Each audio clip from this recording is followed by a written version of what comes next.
नमस्कार, माय माउली हिंदी समाचार में आपका स्वागत है और मैं हूं शेख इस्माइल। अभी समय आ गया है कि किसानों को अपनी धरती माँ को पूजने का और उससे वरदान लेने का। धरती माँ तो वरदान से नवाज रही है, लेकिन संबंधित सरकारें उस किसान का बेहाल कर रही है। हर साल किसान इस उम्मीद के साथ खेती के काम में जुट जाते हैं कि इस साल उनकी मुश्किलें दूर हो जाएंगी, उनका कर्जा माफ हो जाएगा और वो खुशहाली से अपना एक साल भर की जिंदगी जी लेंगे। लेकिन किसानों की आधी उम्र बीत चुकी है काश्तकारी करते करते, लेकिन किसान तरक्की नहीं कर पा रहा है। इसकी ठोस वजह क्या है, ये हम आपको आगे बताएंगे। अब किसान बुआई की तैयारी में हैं और 33% किसानों ने बीज को बो दिया, क्योंकि रविवार एक अच्छा दिन था। कई गांवों में बीज की खरीदारी देखी गई और अब किसान डीलरों के पास भी कोई गर्दी नजर नहीं आ रही है, क्योंकि किसानों ने अपना बीज और अपनी फसल का बीज लेकर रख दिया है। जिधर देखो उधर महिलाएं किसान ग्राम देवताओं की पूजा करती नजर आ रही है और वही जगह जगह किसान खेती की तैयारी करते हुए और बीज बोते हुए नजर आ रहा है। अब सोचने की बात यह है कि किसान का कहना है कि पिछले साल की तुलना में सोयाबीन की खेती मंडल में कम बोई हुई है और उसकी जगह कपास की फसल का प्रभाव और बीज बढ़ रहा है और कपास का फसल इस मंडल में ज़्यादा बोया गया है। बताया जा रहा है कि पिछले 2 सालों से बाजार में सोयाबीन की कीमतों में गिरावट के कारण पैदावार घटने से किसानों को काफ़ी सारा नुकसान उठाना पड़ा। इसलिए उन्होंने विकल्प के तौर पर कपास की खेती पर ध्यान केंद्रित किया और कपास की बीज को बोया।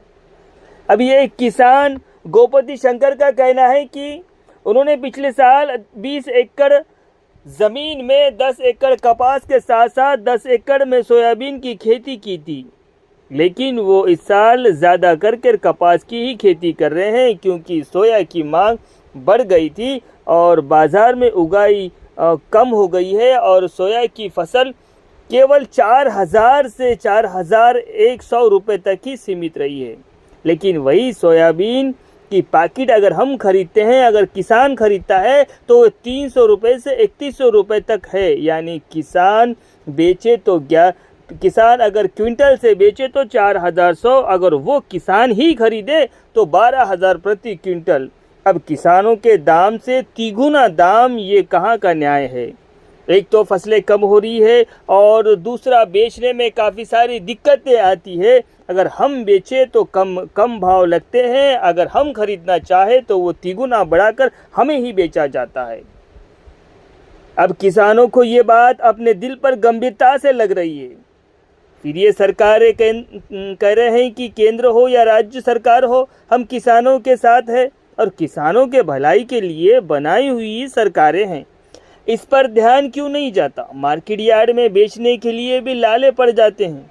संबंधित अधिकारियों को मिन्नतें मुरादें कर हम रात भर जाग कर और सुबह के 4 बजे यानी दोपहर के 4 बजे तक रास्ता देखते रहते हैं कि हमारी फसल कब बिकेंगी और हमारे फसल का काटा कब होगा। एक तो हमको काश्तकारी में दुनिया की तकलीफ़ होती है, फिर बेचने के भी लिए काफ़ी सारी तकलीफ़ों का सामना करना पड़ता है और वो सामना करने के बावजूद भी हमें जो मुनाफा यानी हमारे फसल का जो भाव है वो कम तरती से और कम दाम में लगा दिया जाता है। अब दूसरे किसान विनोद ठाकरे क्या कह रहे हैं, ये सुनिए। कृषि उद्धरण सुनने में अच्छा लगता है, यानी किसान कृषि को त्योहार की तरह मनाते हैं। जब सीजन आता है तो मार्केटिंग बढ़ जाती है, व्यापारियों को व्यापार खुल जाता है, लोग अपने नफ़े का इंतज़ाम कर लेते हैं। फिर किसान देश की रीढ़ की हड्डी है, ये कहना नहीं भूलते। अब किसान सोच में पड़े हुए हैं और चिंता व्यक्त कर रहे हैं कि निवेश दिन ब दिन बढ़ता जा रहा है और बाज़ार में उपज अनुरूप की कीमतें नहीं है।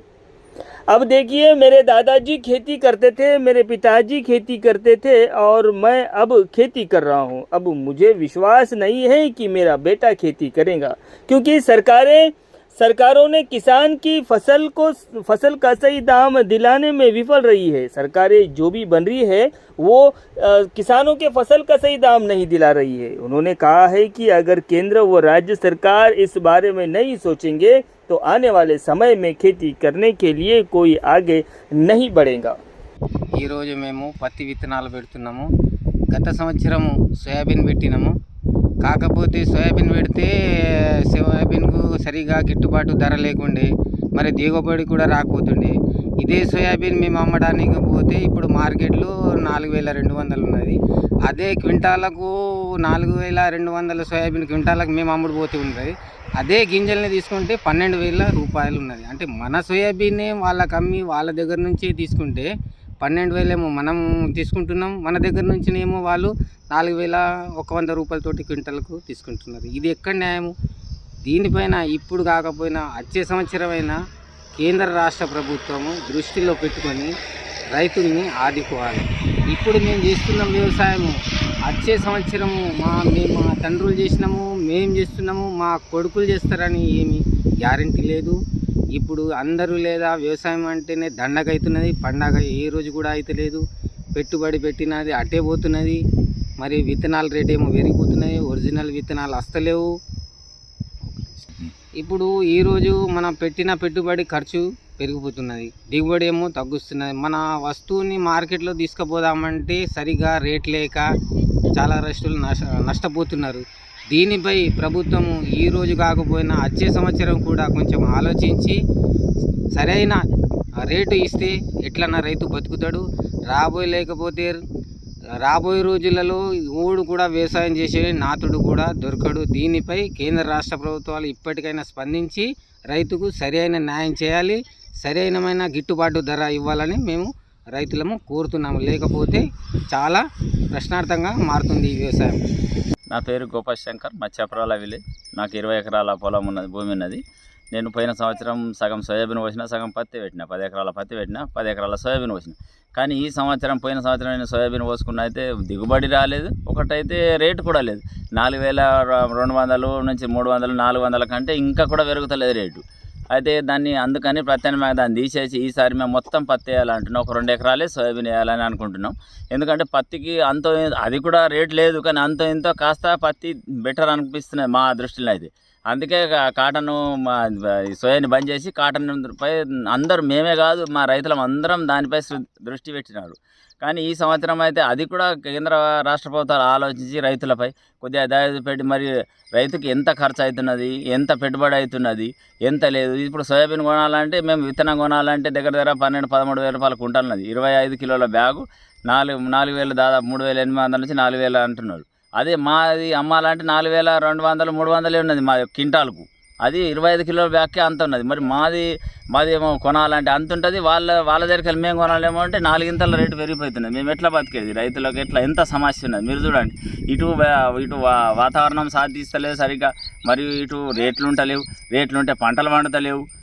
పోయిన సంవత్సరం కూడా పత్తి పండింది కానీ రేట్లు లేక అట్లా లాస్ అయింది రైతు. ఎక్కడి నుంచి రైతు అది తాటికాయ పడ్డట్టున్నది నా నెత్తి మీద రైతుకు. ఎక్కడి నుంచి బతికే సమస్య లేదు. అయితే వ్యవసాయం ఇంకా రాబోయే రోజున వ్యవసాయం చేసుడే బాగా కష్టం అన్నట్లు అయిపోతున్నది. మాకైతే ప్రతి ఒక్క రైతు ఇదే పరిస్థితి ఉన్నాడు. నేనంటే నేను కాదు, ప్రతి ఒక్క రైతు, కేంద్రం కానీ రాష్ట్రం కానీ దానిపైన కొద్దిగా ఆలోచించి మరి ఏమైనా రేటు పెంచాలా, దేనికి ఎంత సాయం చేయాలా, విత్తనం గురించి చేయాలన్నా, లేక అంటే ప్రొడక్షన్ గురించి చేయాలన్నా, మరియు ఎక్స్పోర్ట్ గురించి చేయాలన్నా, దాని గురించి కేంద్రం రాష్ట్రం రెండు కూడా ఆలోచించి ఏమైనా చేయాలని మేము మా విజ్ఞప్తి చేస్తున్నాం.